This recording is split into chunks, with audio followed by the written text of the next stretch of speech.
নমস্কাৰ মোৰ প্ৰিয় বন্ধু বান্ধৱীসকল, মই লৈ আহিছোঁ আজি এটা নতুন ভিডিঅ'ৰ মাজলৈ। এই ভিডিঅ'টোৰ জৰিয়তে মই আপোনালোকক দেখুৱাব বিচাৰিছোঁ যে মই যিহেতু এজন বেপাৰী মানুহ, সেয়ে মই আপোনালোকক এই ভিডিঅ'টোৰ জৰিয়তে অকণমান দেখুৱাব বিচাৰিছোঁ যে পাণ আৰু তামোল।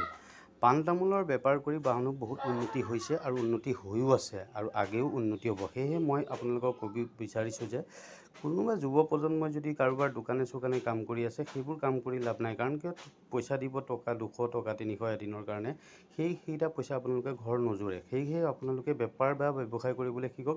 বেপাৰ একো কৰিবলগীয়া নাই। আপোনালোকে যিহেতু অসমীয়া মানুহৰ এটা যিহেতু বেপাৰ পাণ আৰু তামোল, এই পাণ তামোলবোৰ আপোনালোকে যে দেখিছে, এই পাণৰ গুৰিটো মানে দেখিছে, এইটো বন্ধা হৈ গ'ল অলৰেডি।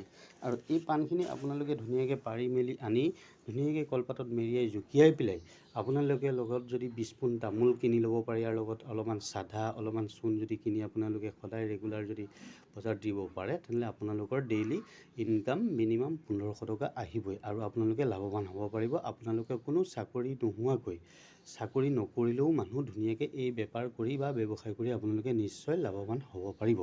সেই ভিডিঅ'টো শেষলৈকে চাবলৈ নাপাৰিব। নিশ্চয় আজিলৈ ইমানেই, ধন্যবাদ।